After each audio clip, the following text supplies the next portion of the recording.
Here's our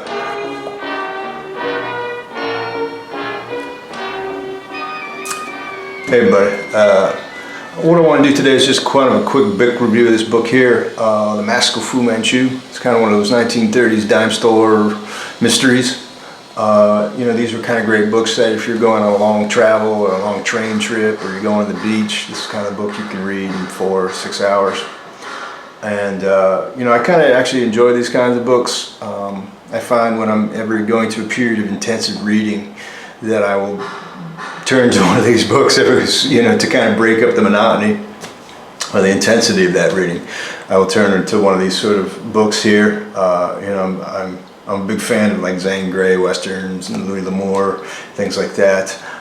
These kind of are similar to that. What you do need is kind of a sense of imagination. You need the kind of imagery, because I find in these books like you need that first 50 pages are going to establish whether you can kind of draw up the imagery that they're talking about. Here it talks a lot about this one's kind of based in the Middle East and Egypt in the beginning, and so you need some kind of reference in your mind. A lot of that was provided in the 30s through your films and things like that, and I would say it also gets a lot of a little bit of contention associated with those films. And maybe I'll talk a little bit about that, but first I want to talk about this. And this is Fu Manchu. He's sort of the quintessential I guess you would say Chinese villain. The precursor to the Mandarin, obviously. And he was written by Sax Rohmer, who's kind of a funny guy back here. This is the inspiration for Paul Vergotenhof. And I hope to do a little more with that as time goes on. The Orientalists, but it's actually a pretty good book. It's a fun read if you like detective mysteries. A lot of people might say there's a derogatory aspect to its portrayal of the character of Fu Manchu, and I couldn't disagree more with that. It's just not there. They actually portray the villain here as very almost like an anti-hero to some extent. He's very he's very sophisticated. He's very noble. So there's nothing derogatory about it. Just the fact that he's a villain in it doesn't really impress upon me that there's any sort of racial aspect to it or anything derogatory about it. Actually, they present him as a very clever and sort of anti-hero, I would say. It's interesting here also that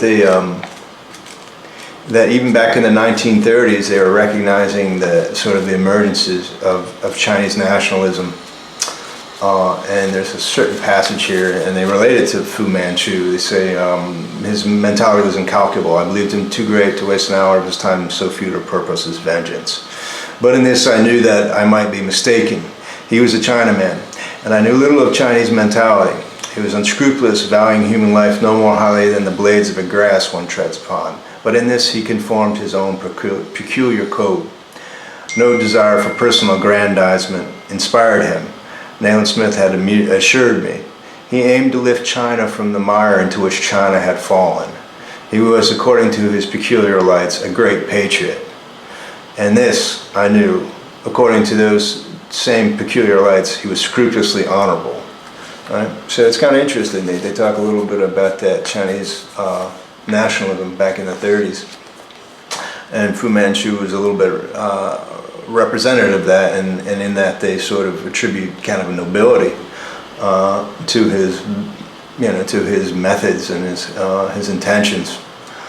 But it's an interesting book. A great aspect of these books is the language. If you're really looking to kind of learn how formal language can be developed into humor, express humor. If you read through the discussions between the inspectors and the English Scotland Yard officers and the protagonist here, Graybill,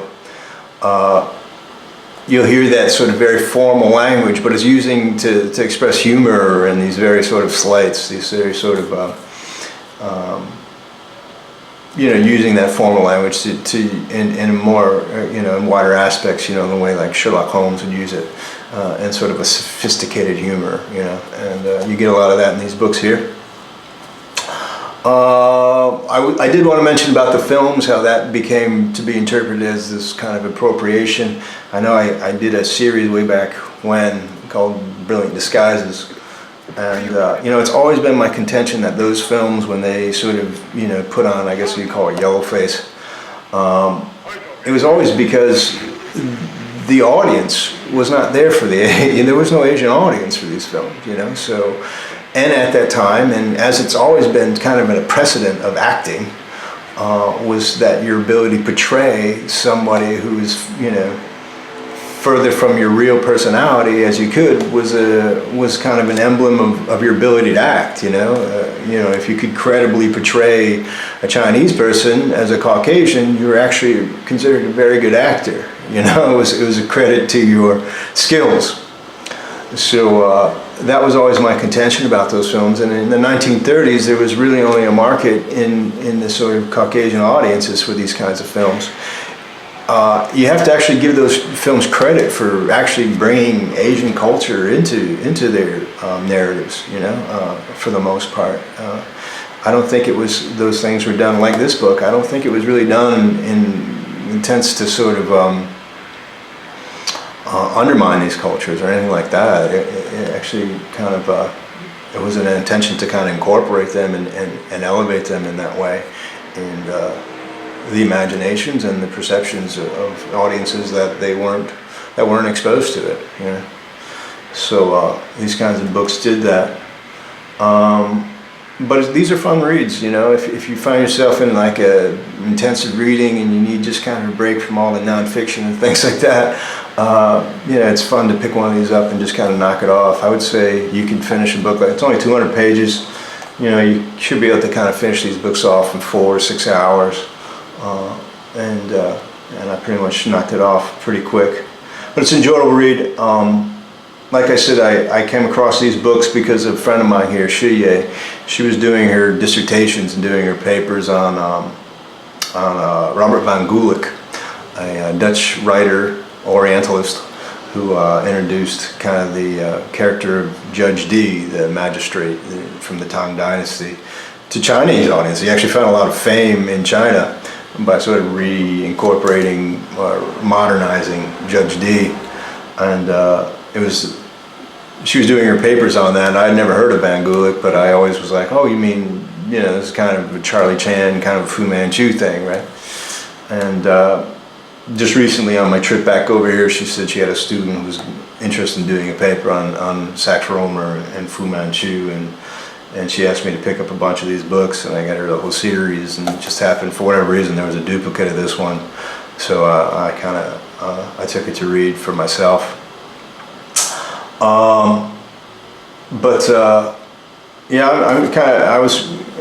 I enjoy it, you know. It's kind of an interesting aspect, that isn't too, you don't hear a lot about it, you know. It's just a sort of aspect of culture, aspect of, you know, movie history and literature that you don't hear much about. But anyway, this is the Mask of Fu Manchu, Sax Rohmer. You know, he writes pretty good, quick dime store mystery, you know, and this is kind of interesting read. Thanks for watching. Talk to the lady.